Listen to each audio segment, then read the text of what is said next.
Hi friends, ಒಂದು ಅದ್ಭುತ T20 ಪಂದ್ಯ ದಕ್ಷಿಣ ಆಫ್ರಿಕಾ ಮತ್ತು ಅಫ್ಘಾನಿಸ್ತಾನ ಪಂದ್ಯಗಳ ವಿರುದ್ಧ ನಡೆಯಿತು. ರೆಗ್ಯುಲರ್ ಆಗಿ ನಾವು ಇವರಿಗೆ ಚೋಕರ್ಸ್ ಅಂತೀವಿ, ಬಟ್ ಈ ಪಂದ್ಯದಲ್ಲಿ ಅವರು ಎರಡನೇ ಸೂಪರ್ ಓವರಲ್ಲಿ ಜಯಗಳಿಸ್ತಾರೆ. ಮೊದಲು ಬ್ಯಾಟಿಂಗ್ ಮಾಡಿದಂಥ ದಕ್ಷಿಣ ಆಫ್ರಿಕಾ 187ಕ್ಕೆ 6 ವಿಕೆಟ್ ಹೋಗುತ್ತೆ. ನೆಕ್ಸ್ಟು ಅದರಲ್ಲಿ ದಕ್ಷಿಣ ಆಫ್ರಿಕಾದ ಪರವಾಗಿ ಡಿ ಕಾಕ್ 59 ಹೊಡೆದರೆ, ರಿಕಲ್ಟನ್ ಕೇವಲ 28 ಬಾಲಲ್ಲಿ 61 ರನ್ ಹೊಡಿತಾರೆ. ಇನ್ನು ಉಮರ್ ಜೈ ಅವರು ಬಾಲಿಂಗಲ್ಲಿ 41ಕ್ಕೆ 3 ವಿಕೆಟು, ರಶೀದ್ ಖಾನ್ ಅವರು 2 ವಿಕೆಟ್ ಹೋಗಿದ್ರೆ. ಮತ್ತು ಇನ್ನು ಬ್ಯಾಟಿಂಗ್ ನೋಡಬೇಕಾದ್ರೆ ಇವ್ರದ್ದು ಟೈ ಆಗುತ್ತೆ ಮ್ಯಾಚು. ಅಫ್ಘಾನಿಸ್ತಾನ ಗುರ್ಬಾಜ್ ಅವರು 84 ಬಿರುಸಿನ ಬ್ಯಾಟಿಂಗ್ ಆಡ್ತಾರೆ. ಅವರಿಗೆ ಬೇರೆ ಸಪೋರ್ಟ್ ಇಲ್ಲದೆ ಇರೋದಕ್ಕೆ ಆಲ್ಔಟ್ ಆಗ್ತಾರೆ ಇವರು. ಇನ್ನೂ 2 ಬಾಲ್ ಇರುತ್ತಾ, ಹಾಗಾಗಿ ಇವರು ಕಗಿಸೋ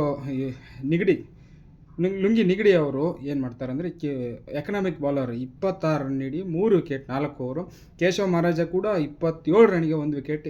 ಇವರಿಬ್ಬರು ಪರಿಣಾಮಕಾರಿ ಬಾಲಿಂಗ್ನಿಂದ ಈ ಪಂದ್ಯ ಟೈ ಆಯ್ತು ಅಂತ ಹೇಳ್ಬೇಕಾಗುತ್ತೆ.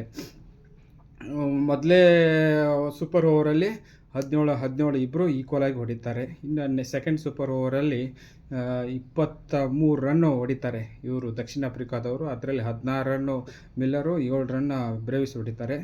ಇನ್ನು ಬ್ಯಾಟಿಂಗ್ ಪ್ರಾರಂಭ ಮಾಡಿದ್ದ ಅಫ್ಘಾನಿಸ್ತಾನ ಎರಡನೇ ಸೂಪರ್ ಓವರಲ್ಲಿ ಮೊದಲೇ 2 ಬಾಲಲ್ಲಿ ನಬಿ ಬರ್ತಾರೆ. ಯಾಕಂದರೆ ಕೇಶವ್ ಮಹಾರಾಜ ಸ್ಪಿನ್ನರ್ ಬರ್ತಾರೆ.